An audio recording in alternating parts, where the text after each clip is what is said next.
Welcome to the Sanity podcast by the New York Sun.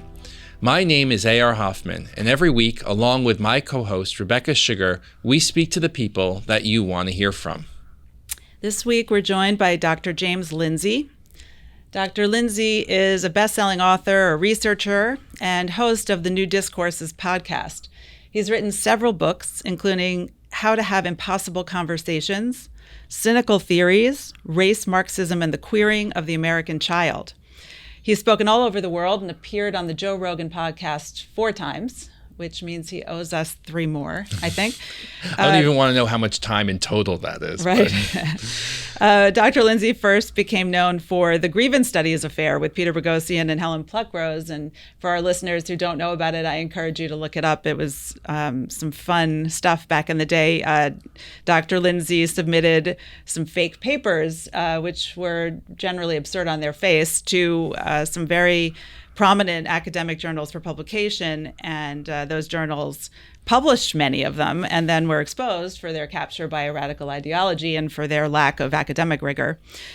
James has been canceled and banned and threatened by, a lot of people on both sides, the usual suspects.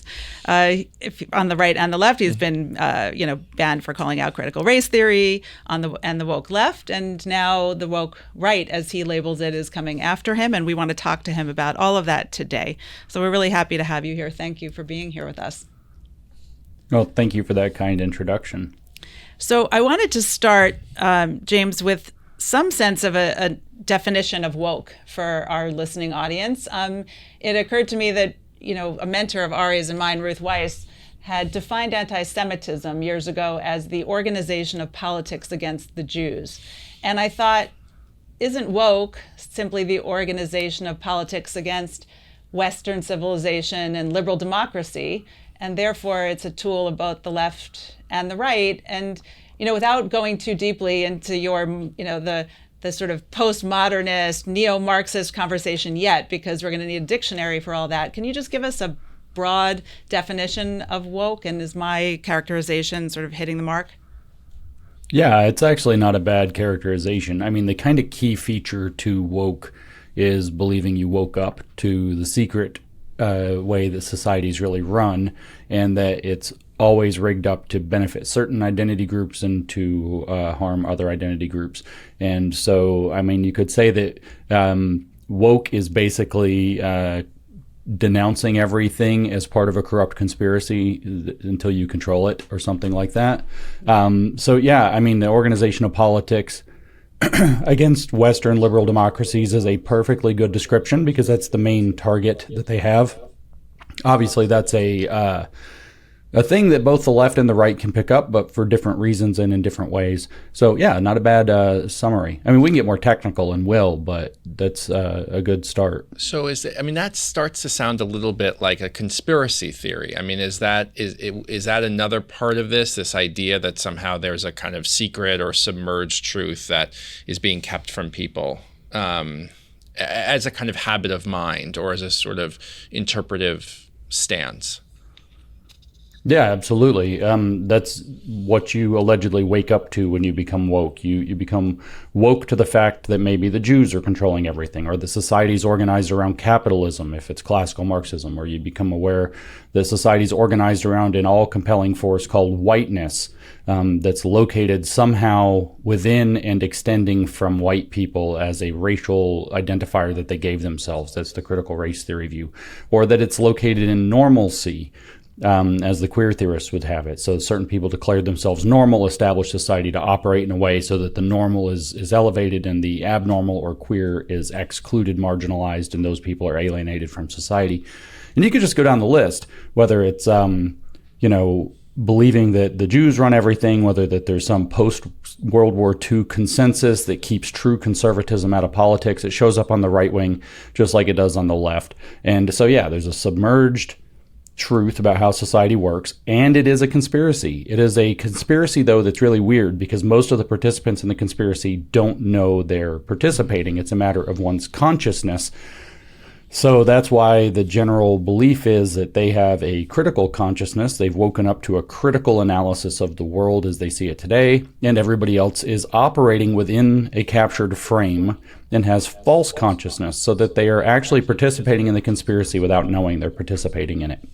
But James, just to ask the obvious question, aren't there some conspiracies that have been proven true? And so couldn't you be woke to the fact that, let's say under the Biden administration, as revealed in the Twitter files, that there was this system designed to censor free speech, let's say about issues like COVID or Hunter Biden's laptop, and that you had to kind of dig to become woke to what was happening in reality, not in your mind?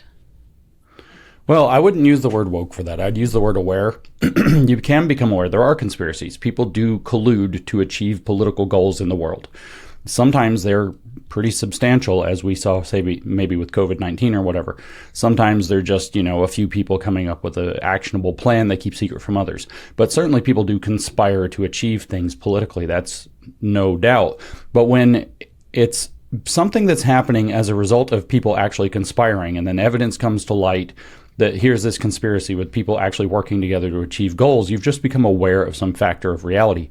Becoming woke means believing in a structural system that the entire organizing principle of society is designed to create and maintain and reinscribe this the system itself, to keep certain people marginalized and alienated from society while others are elevated. The conspiracy theory element that isn't the same as identifying an actual conspiracy, at which point it's no longer a theory, is key to the woke mindset. Again, without getting too technical about the neo-Marxism at the heart of it. Let me ask you, Trump sort of ran against wokeness. I think there's a credible argument that one of the reasons why Kamala Harris lost was, let's say, wokeness or cultural issues or whatever.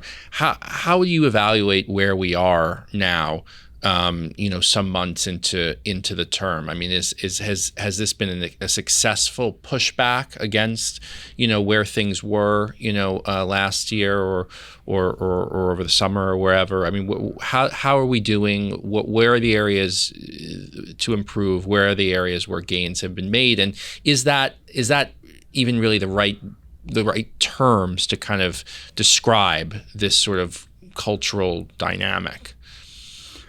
It's tough to say, actually. Trump did run and probably won on fighting wokeness. The culture war had become significant enough to where certainly people were upset. I think that what we're facing is a zombie ideology right now. That's the term I've been using for a little while for it, what I mean by that. How does a zombie work? Well, a zombie was somebody who was alive, then it got attacked by some kind of a zombie thing, probably another zombie, became infected, died, and kept going even though they're already dead, right? So it's a dead person that's still going and trying to make more zombies all the time. So this is a zombie ideology, by which I mean most of the culture on the ground has completely rejected wokeness outside of maybe one particular parameter, which is this whole question of Israel versus Palestine, which is still very active. It's just not popular anymore. Everybody's kind of over it. The manipulations don't work. The language tricks don't fool people anymore. However, our institutions are deeply infected with it, and Trump is doing some things that are making some headway against it, but not nearly to the degree that's necessary. It's not like they're just going to give up. Right when Trump got elected, I think the day after the election, even maybe it's a couple days, I wrote a very long explanation of what I thought would happen with regard to woke next, because that's my expertise. And I explained that every single place that they have achieved dominance, so education, both K through 12 and higher ed, the states that are very blue, like California and so on, everywhere they have dominance, they're going to entrench, dig in their heels, dig in their claws, and hold on for dear life. And in fact, try to intensify at the level of policy, even though they're not doing the kind of overt, obvious signaling as much. And this is, I think, exactly what has happened. And we're finding out that this is a very difficult fight. There have been some legal wins. I think we're going to find out that this is a decade or decades long battle that will involve a lot of litigation if we are able to fight back against this, to start prying people out of positions that they're abusing to make up for damages to injured parties and so on. But it's a beginning, and that's about all I can say about it. It's a beginning, and I wish that more people understood that this is going to take a long time. They spent 50 years, the radical left spent 50 years infiltrating institutions. The open call for it was made explicitly as a strategic aim in 1972 and was answered. That was by Herbert Marcuse in his long essay called Counter-Revolution and Revolt, and was answered by people doing it. They infiltrated the colleges of education in particular. That's probably the worst place through the second half of the 1980s, claiming victory by 1990 into 1992. They infiltrated most education at all levels, is how Marcuse phrased it. They infiltrated as many institutions as they could. The idea was to get people to have the critical awakened consciousness, to become woke, as we would say it today, and to enter into different institutional settings, like an office, and bring their ideology with them and slowly start to do a wedge operation within, whether it's changing policy, changing hearts and minds, or just kind of being a problem eventually. They brought all this with them. Then they've got 50 years of having burrowed in. The actual phrase, hearkening back to the cultural Marxist Antonio Gramsci, was boring from within. So they've bored from within into most of our large-scale institutions, and they're not going to let go easily. This is like I said, 2-decade-long project to get them out. But we've got to start if we can keep going with it. Trump has put down a start, but they've lost public support, again, on every issue but one, which is the Israel versus Palestine issue. James, you are, I think, the sort of most notable diagnostician of this, what I think you call this neo-Marxism using postmodernist tools, kind of woke ideology. You saw it earlier than everybody else almost on the left. You're seeing it now on the right. Can you just maybe give the rest of us some ways of looking at society and picking up on some of these cues that you're picking up on? What are they? What did you see so early? And what can we look for? The key thing eventually you start to catch on to the language, right? The language is the biggest tell. They speak in what amounts to buzzwords. When you become woke, it doesn't matter woke left or woke right. They have different buzzwords, but they speak in what has affectionately been misnamed word salad. Lots of buzzwords, lots of jargon, lots of emotionally laden words, lots of name calling. And so that's the biggest signal. You also see this same word salad, so to speak, this linguistic signal in kind of professional documents. Your school puts out a letter saying their commitment to diversity and inclusion, and every third word seems like it's something that came out of a academic textbook or something. So that's the biggest signature to tell you you're probably working with it, but it's not really the thing that people need to know to understand. What they need to know to understand is the piece I haven't said about what woke means. What woke means is having adopted critical theory. That's what it means. It means having woke up to the fact that society is fully entrenched in a system that benefits certain people and alienates everyone from their true humanity as a result. So there are the oppressor, so to speak, and the oppressed as two intrinsic classes. Classes are in conflict intrinsically in society. This is the belief. And society, in fact, is defined by this conflict. And so the oppressor class is alienated from its true humanity by virtue of being made an oppressor by pursuing its own interests, its own class interests. And the oppressed are alienated from their humanity by being not allowed to participate fully in it. So the idea is that the oppressed are now going to band together, overthrow the powerful oppressor, and establish a new system that works differently. But what the critical theory believes, this is what Max Horkheimer, who created critical theory, said. He defined critical theory in 1937, and he said this in 1969 in a kind of an interview he gave looking backwards near the end of his life. Why did you create the critical theory? He said, well, we realized that Marx had a few things wrong. Marx thought that capitalism in particular would immiserate the workers. And it's understood here that they're Marxists. Okay, these are Marxists, and they're sad that Marxism didn't work. And they're saying, well, what did Marx get wrong so we can make Marxism work? And he said, well, Marx said that capitalism would immiserate the workers, but in fact, it allows workers to build a better life. So, that's sort of the central problem there. Marx said that the alienation is from capitalism and the existence of private property itself. Well, what Horkheimer said about this was, okay, so we realize that's the deal, but what's actually going on is that all of society is organized to maintain the present order. He says there's no way to articulate the ideal world or even a better world on the terms of the existing society. So everything is part of this intrinsic global conspiracy. He says, but what we can do is criticize those parts of the existing order that don't match what we would like to see or that are not ideal. And so this is where you really catch it. This is what critical theory is about, that they can imagine an ideal of society. Maybe that ideal is held in the positive. There's going to be this kind of utopia. They can picture it's like Star Trek. Nobody has to work. There's, plenty for everybody. Or maybe it's envisioned in the negative. They don't know what the perfect society looks like, but they know there's no racism there. So it's like our world somehow better, but not with certain problematic features like racism or whatever. So it's an idealistic vision of the world in the positive or the negative, and you can't articulate what it's going to look like. So what you do is you compare the existing world to that ideal and criticize the existing world for not living up to it. What that looks like is what Marx said is the ruthless criticism of all that exists because all that exists deserves to perish, in which he was quoting Mephistopheles from Goethe's Faust, which was the voice of Satan, being Marx's favorite literary character. And so that's the signal. That's the signal people need to look for, is that everything is somehow problematic. Everything is somehow not good enough. And if we could just get all the people out there to stop doing the so-called bad thing, well, then everything would get, magically better. It's not this world of realism. It's not this world of trade-offs. It's not this world of, some stuff works out and some stuff improves, but other stuff, sometimes doesn't. Nope, there's an ideal world. We don't know what it looks like, but we can criticize the world that we have for not being that. And that's the essence of a critical theory. And that's the essence of being woke, is believing in that, and that whoever the class enemies are the cause of the whole problem. That we would have our access to this ideal world if the class enemies were merely taken out of the equation and destroyed.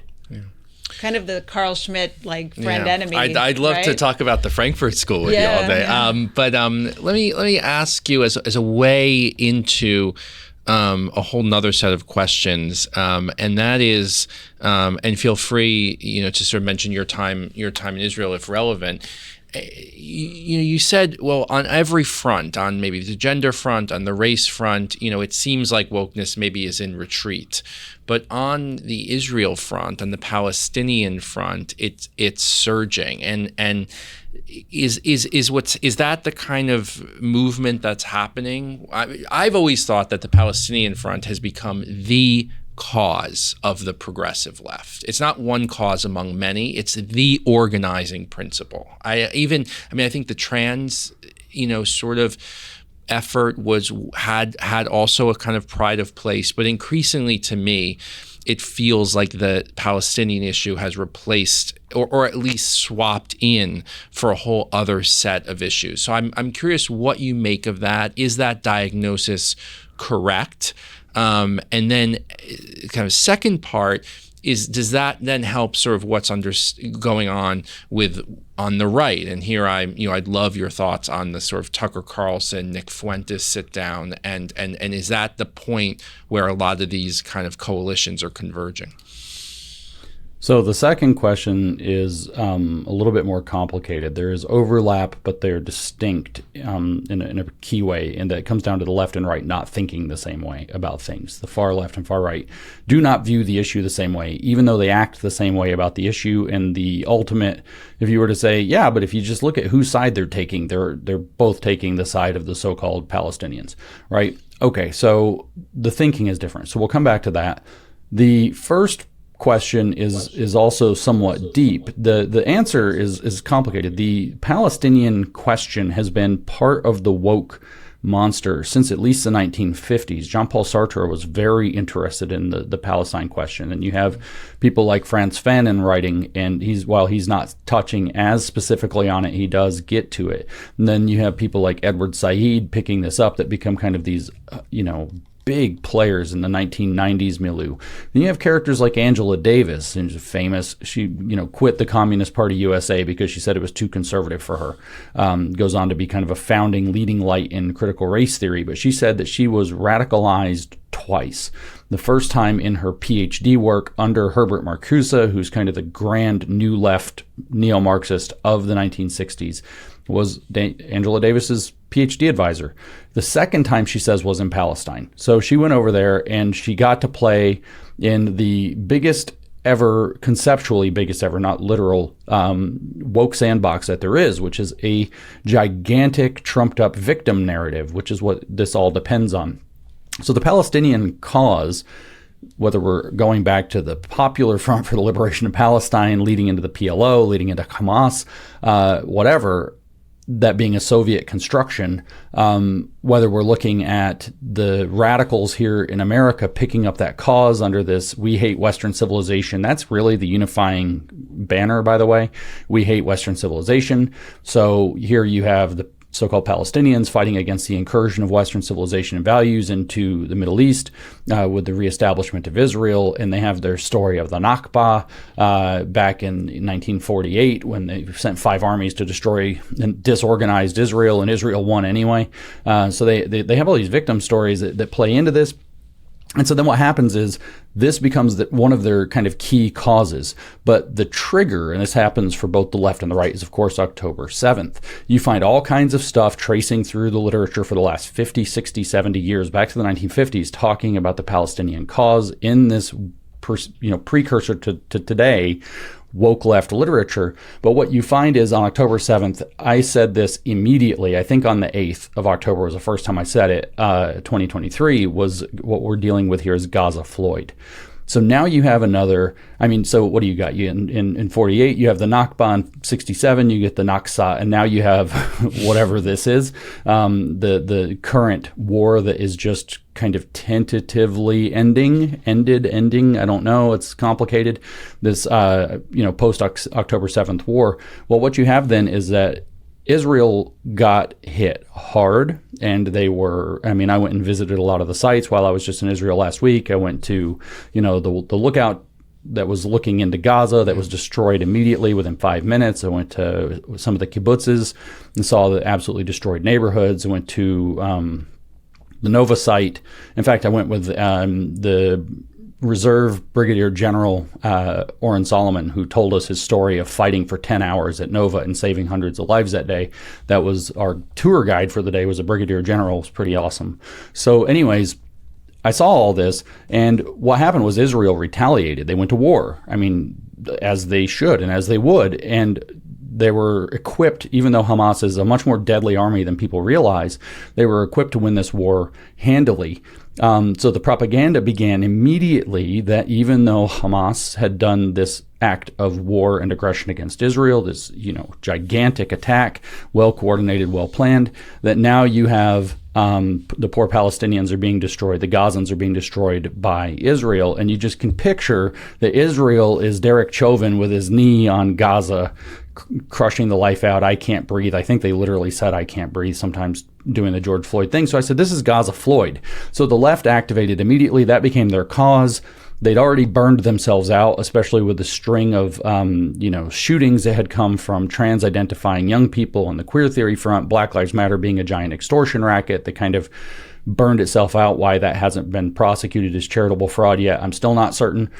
But this had burned out, and now they have their new cause, and they're riding it as far as they can. So as long as Israel is defending its literal national security interests in the very physical sense, they have this narrative that they can make that Israel's waging this absolutely horrible war, turning them into genocide victims and so on, and they can turn the story around. And that's woke. That's like the manna from woke hell that falling down to feed them. So, of course, that's what's reinvigorated them and has become the cause. All their other causes are dried up, at least with the majority of the American public, but not that one. You see this. I see it just anecdotally on my Instagram. Young people I'm friends with, not Jewish, not Arab, not, just white, woke people, and it's become an obsession. And the rhetoric is increasingly, I'm seeing things like Palestine is the key to everything. Everything is Palestine, this kind of organizing principle. And part of it, I think, is just my sense is like, it has a little bit of this sense, it's both cool and taboo at the same time. Like a lot of things are either cool or they're taboo, but there's something about this, and this is tied to the street kind of like protest is putting it mild, violence. It's there's an edge to it here that I think is very intoxicating. I've been astonished to sort of see it. Well, they're not lying, by the way. Palestine, as they're calling it, the Gaza Strip in particular, likely is everything. It's absolutely what's gone on there and what is going on there, and what will go on in there is absolutely crucial to giant geopolitical concerns involving particularly China and its Belt and Road Initiative, plus the entire Islamic axis, Iran's whole program, including its African Crescent. All of that is relevant heavily on how this plays out in Gaza. So but they're that's not what lying. They mean. That's what they don't mean. No, the geopolitical they don't, because these are importance. useful idiots. They mean Yeah. it's sort of ideological, right? Yeah, Yuri Bezdomov called these people political prostitutes for a reason. Yeah. It's true. This might be a good time for you to talk about a post I think you just put up on X where you said that Israel's really not. We don't really have an alliance with Israel. That's the wrong word. That you said we have a strategic partnership. Can you sort of talk about what you meant when you wrote that? Yeah, I mean, I think it's actually very strongly from the Israeli side, following the Six-Day War in particular. Israel realized that it doesn't want to be dependent for its national security interests. So it's got this streak of independence that most Americans aren't aware of. But the primary thing is, if you have a true alliance with another country and then say that country's airspace gets violated, you probably, if you have a military alliance with them, you're probably going to send troops. Israel will never ask us to send troops. There will never be American boots on the ground unless we're at like the apocalypse. Like they believe that if they can't, I heard this from people all up and down the country of all walks and lives, from cab drivers to a brigadier general, to, you name it. They believe that if they can't take care of their own national security interests, then they're at risk. You never know when you're going to get betrayed. You never know when somebody's going to drop you. You never know when the administration that's in the White House is going to change. So this isn't an alliance in the strict sense. What we do have are an awful lot of goals in common. Global goals, regional goals in the Middle East, intelligence goals, practical goals, and then kind of a philosophical, spiritual kindredness, or kindred spirits, or I said on the post on X that we share some of a soul or something, which is the fact that the U.S. is rooted in Judeo-Christian values. Our law is 70-something%. Our founding law, I should say, was 70-something% inspired by the Hebrew Bible and the words of the founders themselves.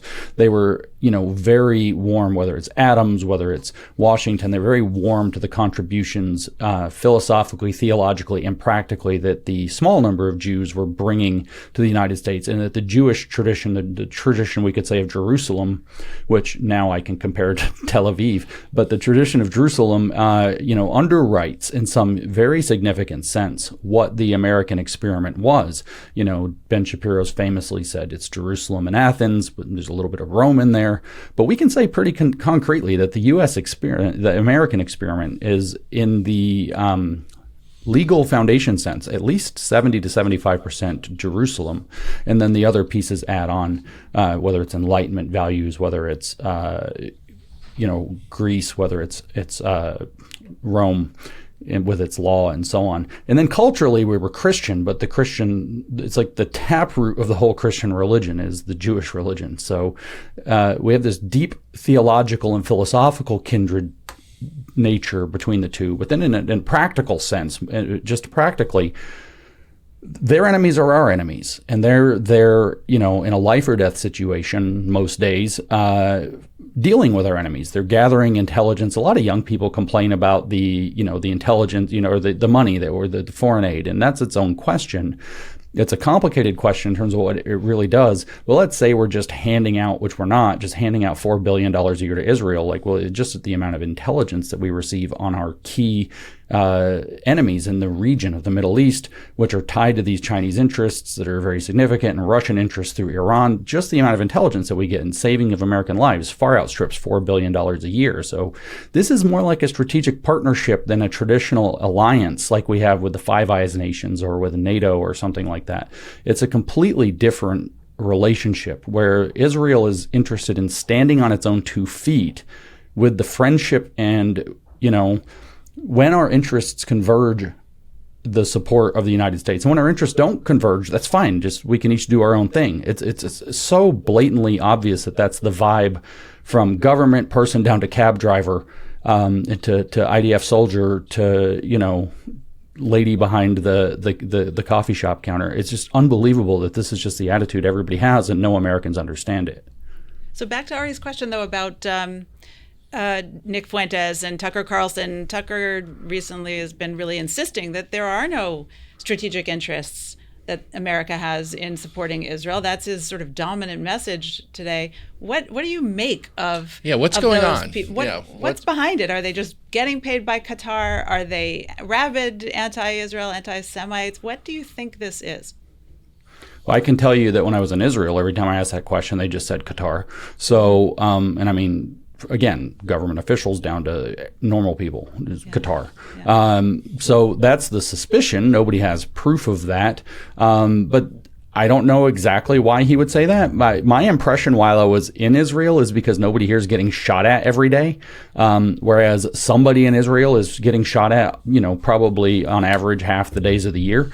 So there's this lack of reality. It's all kind of abstract and far away and across an ocean in the Mediterranean Sea and to boot away from us. So it's not real. Maybe Tucker needs to go spend a couple of days or weeks just sitting in the middle of Dearborn and listening to what they say about organizations like Hamas and the Palestinian Authority and Hezbollah and the James, actual real enemies on the ground. To interrupt you, but I think there's something bigger going on here. I mean, the idea that Tucker's podcast, Candace Owens are probably the two biggest, and Joe Rogan, set aside Joe, are two of the biggest podcasts on the right, and they're both rabidly anti-Semitic. I mean, this isn't about not getting how close Jenin is to Jerusalem. No, I mean, this is I mean, there's something really by big happening here on the right. I think they're being paid. I mean, I don't have proof of it, and it's a heavy claim. But if you ask me my opinion, I think they're being paid. I think they have interest convergence too, though, to use that same phrase again. I think that Tucker Carlson, for example, is rabidly pissed off that MAGA came along and made sure that the conservative movement following Barack Obama did not go paleo-conservative. He's a paleo-con. He wanted a paleo-conservative movement. MAGA comes along, Trump comes along with this kind of center-right, almost early 90s Democrat vibe, pro-America, USA, not a lot of philosophical depth movement that sweeps the nation, and now all of a sudden there's Tucker's aspirations for a paleo conservative movement thrown out wholesale. But that's just interest convergence. I don't think that's his main motivation, nor do I think that ignorance is his main motivation. I think that in fact there are some kind of ugly things happening. I think that the change is too stark. I think that it was too big. I don't know who he is compelled by or encouraged by or whatever, but I don't think there's a better explanation than the meme. Where there's smoke, there's fire. I will say when I was in Israel that they had not heard Tucker Carlson, and they thought that was the funniest thing they'd ever heard, almost to a man, when I said it. I want to ask you about Christian nationalism back to this country. In a funny way, I'm Jewish, but I have a little bit of sympathy or sort of interest in Christian nationalism because I might even share a percentage, very small, of the woke right's view that the farther this country has gotten away from its traditional Christian roots, not to act as a theocracy, obviously, but the values that you spoke about, they've seemed to disappear more and more, and that has left this gaping hole into which a lot of the woke left nonsense, the neo-Marxism, all of that has crept in. And so, is Christian nationalism the woke right necessarily? Is there a place for some kind of Christian nationalism in America that's healthy for everyone, not just Christians? And in the shadow of Charlie Kirk's death and this sort of revival, or if we're going to call it that, in America, of interest in Christianity, what do you think the role is for that part of the right? Well, I mean, the term Christian nationalism, as you actually just articulated, is not a good term because we don't actually know what it means. You're making a case for something I agree with, that a greater civic orientation toward our Christian roots, and I think those have to be properly understood. But that includes, pursuing the virtues. That means having a meaning-filled life that doesn't get filled up with these kind of alternative meaning-making quests like Marxism and so on. you can make a case for, this kind of Christian renewal or revival of the population, which I have been crusading for many years. I realized in at least 2019, if not earlier, that those values being central in the United States and people being clear on the utility and purpose of them is like I described it before as like the claws of the anchor that keep our society from falling off the cliff. And so I decided to,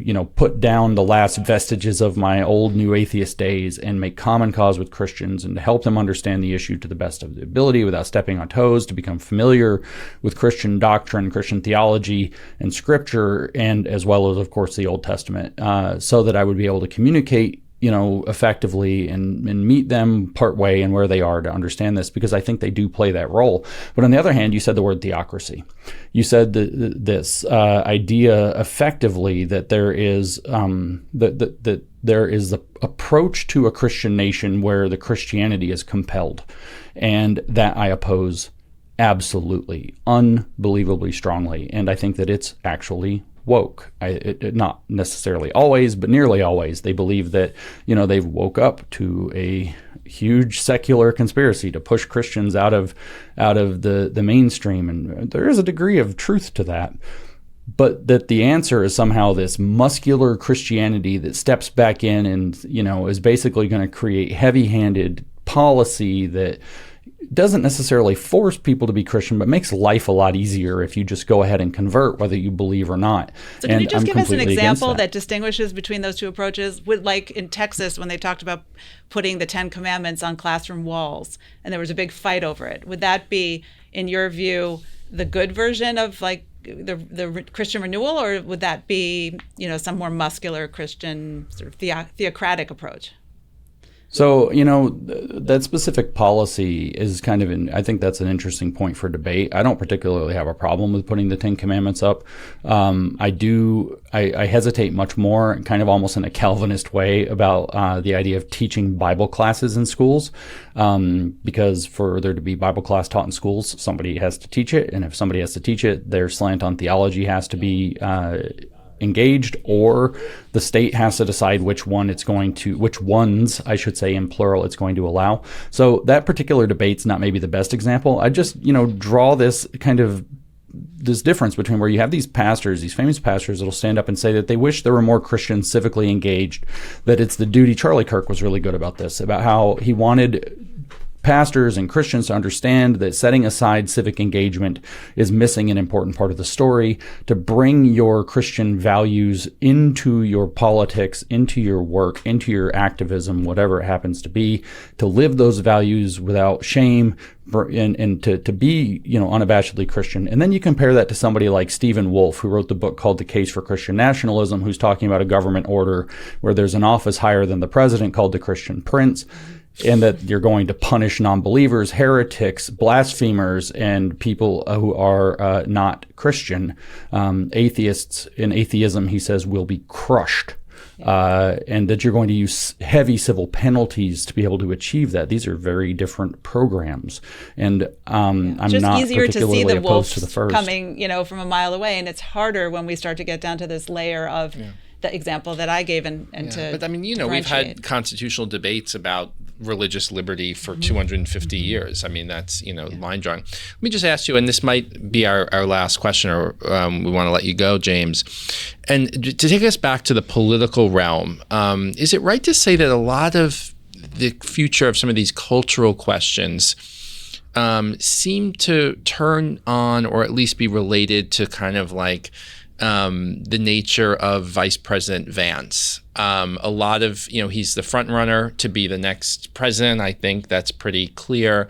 He's someone of deep faith who has engaged in these debates, who seems, to a lot of us to have kind of connections or at least relationships with, part of the woke right, or however you want to say. I mean, what do you make of him? What do you make of his role as a possible bridge to whatever the next chapter of this looks like in politics?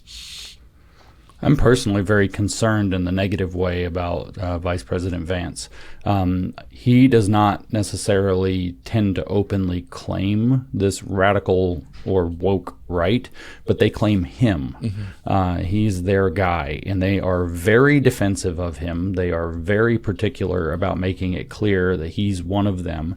Some of that is the classic, love bombing technique where you try to bring somebody closer to you. I'm not saying that J.D. Vance is actually one of them, but J.D. Vance has sat down, for example, on a panel a couple of years ago when Patrick Deneen's book Regime Change came out, and Patrick gave a speech about the need for a fundamental change to the constitutional order of the United States to replace it with what he calls a mixed constitution that's part monarchy, part aristocracy with limited democracy. And J.D. Vance identifies himself as a member of the new right explicitly by that term, the post-liberal right explicitly by that term, and then goes on to say, again, explicitly that he endorses Patrick Deneen's idea of regime change. He's spoken many times about the desire to not get rid of the bloated and dangerous administrative apparatus, but to claim and seize it and to use it for goals that align with his own values. So I have deep concerns about J.D. Vance. He runs in these circles. He has run in these circles. He has taken as advisors people in these circles for many years. How much he's his own man. He has his own agency. So how much of it he's imbibed, I don't know. But he has not made that clear. And on the other side of that relationship, they all make very clear that he is one of them.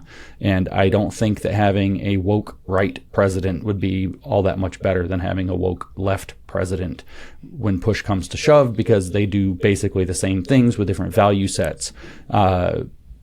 We can argue about whether or not that might be in the short term more pro-social or not, but in the long term, what you end up with is growing authoritarianism and the limitation of freedom. So it's a concerning development for me. Sorry, I just want to co-op the one just quick last analysis from you of, short of the possibility of J.D. Vance becoming president, which clearly would suggest like a real negative sort of rise of the woke right in your mind. Where are we now? Like, what's the scope and size of the woke right? How worried should we be about it? Give us that quick sense before you go. We're at the test. I've been saying since the beginning of the year. I got invited the day before the inauguration to speak for PragerU.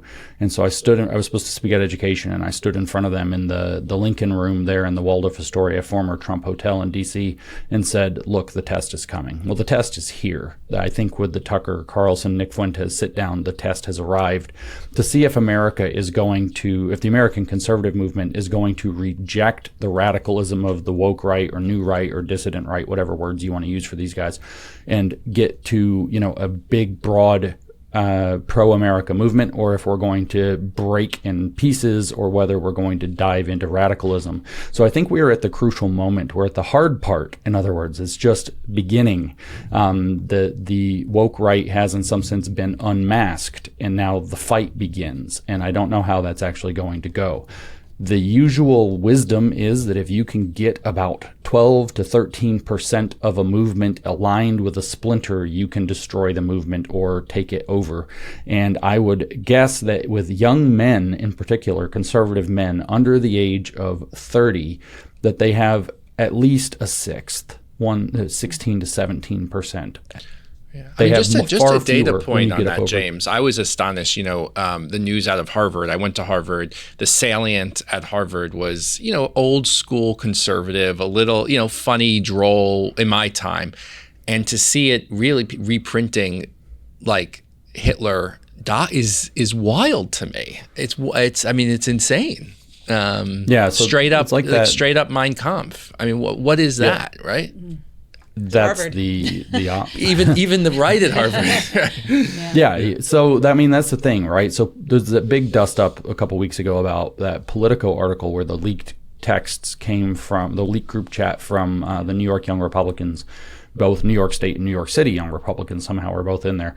But anyway, these texts are emblematic of things that a lot of us who were somewhat prominent within the MAGA movement have known are being said for a long time.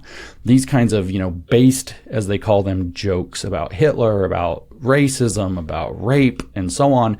None of this was surprising to anybody that they would have those kinds of conversations. None of this was surprising to anybody who's been kind of, at least on the edges of elite circles within MAGA. This is what the younger generation of MAGA does. This is what they have been doing. So the reason that this is so contentious is they tried to downplay it, including J.D. Vance tried to downplay it. Compared to what the left is saying, it's not that important that these group texts, these jokes among young people, well, they're in their 30s and they're professionals representing an organization attached to the branding of the Republican Party. But at the same time, this is endemic. This is extremely common. So I think we're going to see that this test that we're about to be put through is very difficult. And my opinion is that the midterms hang in the balance, and we have maybe at the latest until maybe April to clear this up. And that's really pushing it. So the woke right may destroy the Republican Party at this point, and there may be very little that can be done to stop that. But I think that standing up and saying something now is utterly crucial. Now is the moment. It is literally now or never. And if you think you can wait and see this thing blow over, you didn't pay attention all through 2025, where it just escalated and escalated and escalated and escalated to the point where now it's a wildfire. Yeah. On that happy note. Great. James, this was really fascinating. Thank you so much. Please come thank back. you guys. 3 more times. I will. Yeah. Okay. Take care.